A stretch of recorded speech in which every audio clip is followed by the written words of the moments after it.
आज की इस वीडियो में हम जानेंगे 10वीं की पढ़ाई करने के बाद आप कौन सा सब्जेक्ट ले सकते हैं। आइए इस वीडियो के माध्यम से जानते हैं। आपने अभी तक अपने स्कूल की पढ़ाई मौज मस्ती और हंसी मजाक में पूरी कर ली और कब 10वीं में आ गए आपको पता भी नहीं लगा। लेकिन अब आपको अपने बेहतर भविष्य की ओर ध्यान देना है। अगर आपको समझ नहीं आ रहा है कि 10वीं के बाद क्या करें, किस सब्जेक्ट में आगे की पढ़ाई करें, कौन सा सब्जेक्ट लें जिससे आपका फ्यूचर अच्छा हो सके। हमारा यह पढ़ाई हम सभी के लिए कितनी जरूरी है तो हम सब जानते हैं। कोई पढ़ाई अपने अच्छे भविष्य के लिए करता है, कोई अच्छी नौकरी पाने के लिए करता है, कोई अपनी नॉलेज को बढ़ाने के लिए करता है। लेकिन 10वीं पास करने के बाद कई बार कुछ स्टूडेंट कंफ्यूज हो जाते हैं कि वह आगे की पढ़ाई किस सब्जेक्ट से करें। लेकिन यह चुनाव उन परिस्थितियों के लिए उतना भी मुश्किल नहीं होता जो अपनी पसंद और नापसंद के बारे में अच्छे से जानते हैं। पर वे विद्यार्थी जो अपनी पसंद और नापसंद पता होते हुए भी सब्जेक्ट नहीं चुन पा रहे हैं, तो यह वीडियो उनके लिए है। आइए इस वीडियो के माध्यम से जानते हैं 10वीं के बाद कौन से सब्जेक्ट आप चुन सकते हैं। 10वीं के बाद एक सही सब्जेक्ट का चुनाव करना हमारे लिए बहुत जरूरी होता है, क्योंकि इसी पर हमारे आगे का भविष्य निर्भर करता है और यही सब्जेक्ट हमें 11वीं और 12वीं कक्षा में पढ़ने के लिए प्रेरित करता है। 10वीं के बाद आपके सामने कई विकल्प होते हैं। नीचे 10वीं करने के बाद आप 8 सब्जेक्ट भी ले सकते हैं। 10वीं करने के बाद जो चुना जाने वाला सबसे लोकप्रिय विषय आर्ट्स ही माना जाता है। विद्यार्थी चुन सकते हैं 10वीं बोर्ड में 50% या इससे कम अंक आते हैं तो इसमें आपको कई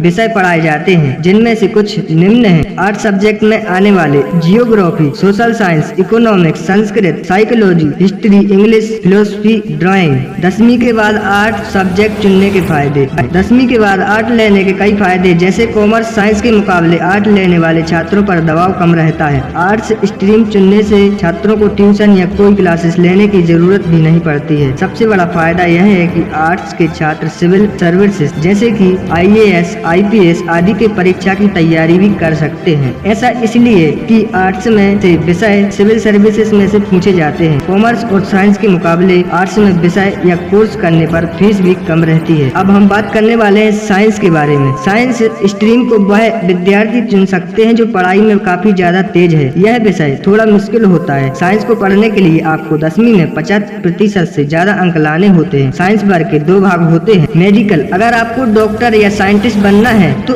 आप चुन सकते हैं। इसमें आपको फिजिक्स, केमिस्ट्री के साथ बायोलॉजी भी पढ़ाई जाती है। नॉन मेडिकल टेक्निकल, अगर आपको इंजीनियर बनना हो तो आप इसे चुन सकते हैं। इससे आपको फिजिकल, हिस्ट्री या साथ मैथ पढ़ाई की जाती है। 10वीं के बाद साइंस स्ट्रीम चुन फायदे हैं। Science stream engineering, medical, ITI जैसे बेहतरीन करियर विकल्प प्रदान करता है। इसके अलावा रिसर्च में विकल्प तलाश कर सकते हैं। साइंस लेने का सबसे बड़ा फायदा यह है कि इससे छात्रों के पास बड़ी मात्रा में आगे के लिए विकल्प खुल जाते हैं। छात्र साइंस या कॉमर्स या आर्ट्स में कोर्सेज को चुन सकते हैं, लेकिन कॉमर्स और आर्ट्स स्ट्रीम छात्र साइंस वाले कोर्सेज नहीं चुन सकते। साइंस का क्षेत्र काफी एडवांस है और इसमें आगे भी रिसर्च होती रहेगी, तो करियर की संभावनाएं। 10वीं के बाद आप कॉमर्स को भी चुन सकते हैं। 10वीं के बाद कॉमर्स की पढ़ाई करने वाले उम्मीदवारों के पास कई ग्रेजुएशन विकल्प होते हैं और CA, CS, MBA, HR आदि जैसे कई करियर विकल्प होते हैं। कॉमर्स का अध्ययन करने का दूसरा बड़ा लाभ निवेश इन्वेस्टमेंट ज्ञान है। एक उम्मीदवार को पता चल जाएगा कि उसे इसे मल्टीपल में कहाँ निवेश करना चाहिए। ज्यादातर लोग